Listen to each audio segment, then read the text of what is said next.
dikelola oleh Kalimantan Barat. Panjang perbatasan ini terpanjang kedua setelah Kalimantan Tengah. Untuk persingkat waktu, kita berikan panggung ini kepada Pak Gubernur Kalimantan Barat untuk mempresentasikan materinya. Pada Pak Gubernur kami persilakan.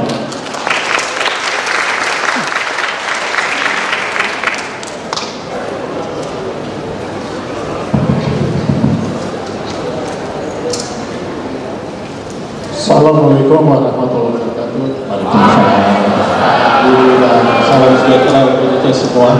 Ini materi ini udah bisa ditanya. Bisa ya? Dari jam.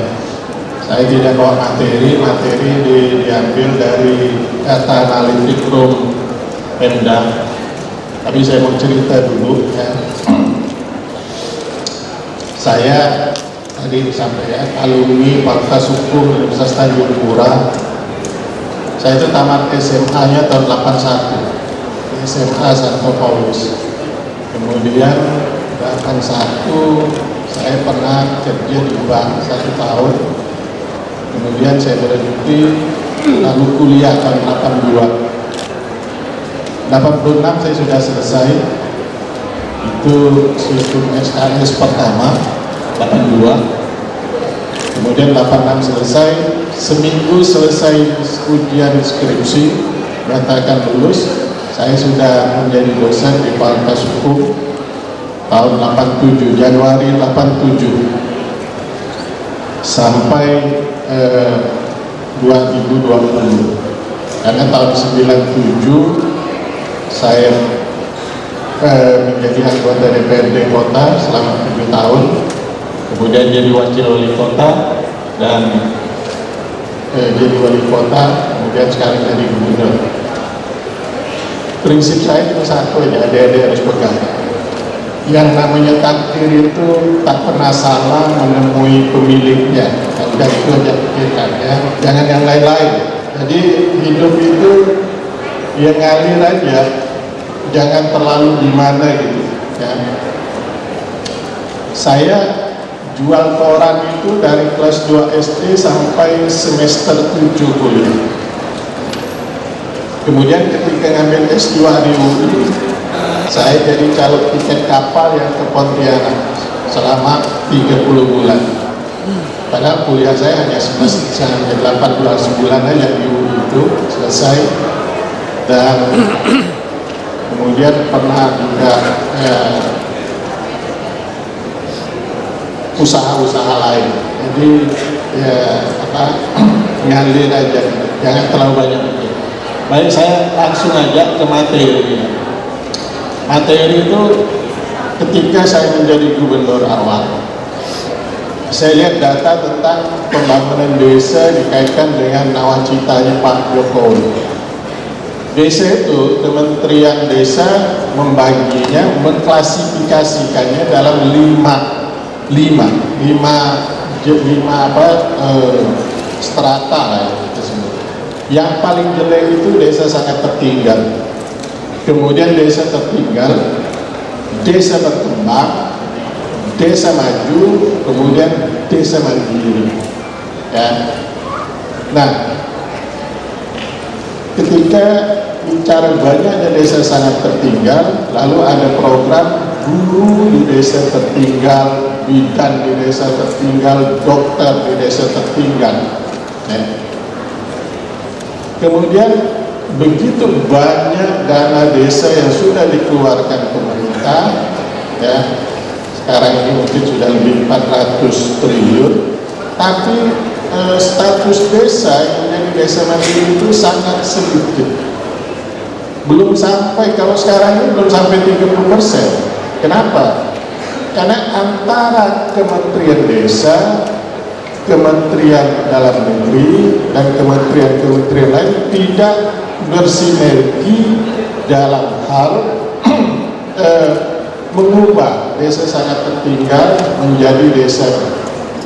Nah, melihat kondisi ini, saya mengajak pada TNI, Polri, begitu Pak Kapolda, Pak Pangdam, bagaimana kita mengubah mindset pemikiran kepala desa, masyarakat desa untuk berubah statusnya dari desa sangat tertinggal menjadi desa minimal desa berkembang, kemudian jadi desa maju dan desa mandiri.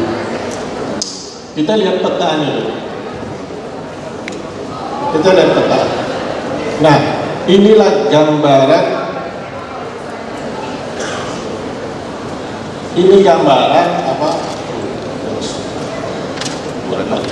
Ini gambaran ketika saya menjadi gubernur Kalbar. Yang merah itu semuanya desa sangat tertinggal. Jumlahnya 677 desa. Semuanya ya. Itu gambaran tahun 2018. Betapa repotnya mengurus daerah seperti ini. Ya. Belum lagi daerah perbatasan, itu daerah perbatasan, terus itu desa-desa daerah perbatasan di tahun 2018. Nah, kemudian kita lakukan program percepatan ya untuk mengubah desa ini namanya program kita menghitung indeks desa mandiri. Ya. Di tengah Kalbar ya masih 40% lebih blank spot, 40% lebih blank spot. Ya, jadi tantangan ini berat. Nanti kalau di sana kalian tidak bisa berhubungan gimana sinyal dan sebagainya, itu mohon maklum ya, karena bukan menjadi urusan pemerintah provinsi. Itu urusan pemerintah pusat untuk mengadakan itu ya, dan mudah-mudahan masalah-masalahnya bisa selesai. Kalbar itu walaupun kita blank spotnya lebih 40%, tapi sistem pemerintahan berbasis elektronik Kalbar itu berada di urutan kedua terbaik setelah DKI.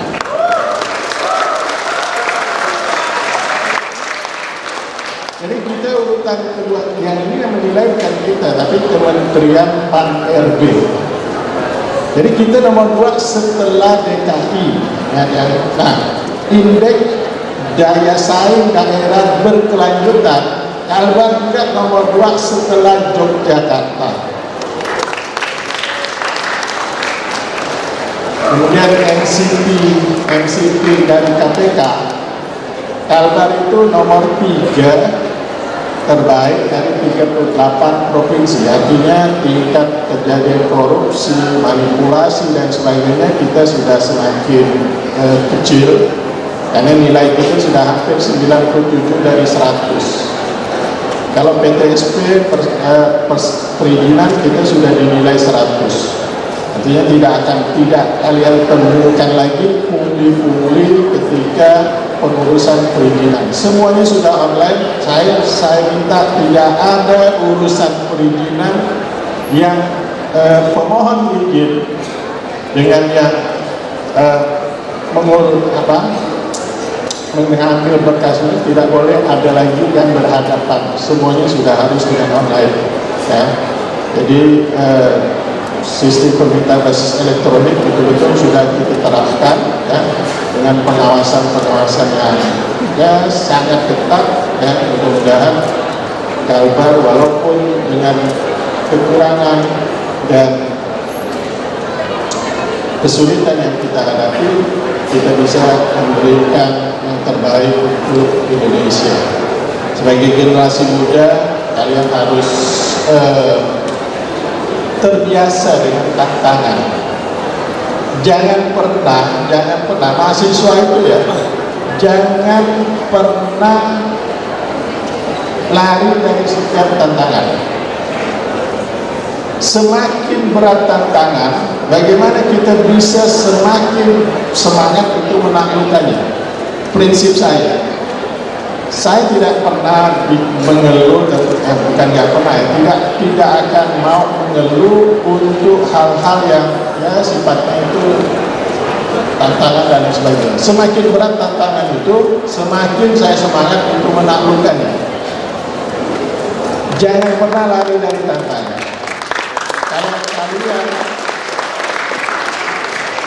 Kalau kalian lari dari tantangan kecil aja sudah ngeluh dan sebagainya, ya udah bagus, ambil bantal, tidur aja. Kalau lihat dari indeksnya, harusnya statusnya sudah tidak tertinggal, harusnya tidak ada ketakutan yang tampil dari jalan. Baik, untuk kesempatan tanya jawab, karena beliau juga ada keterbatasan waktu, saya hanya akan menerima 2 pertanyaan dari mahasiswa dari sisi yang paling kiri 1, sisi yang paling kanan 1. Saya akan tunjuk yang untuk Gubernur Kalimantan Barat dan juga Rektor Unpad. Terima kasih Bapak. Bahwa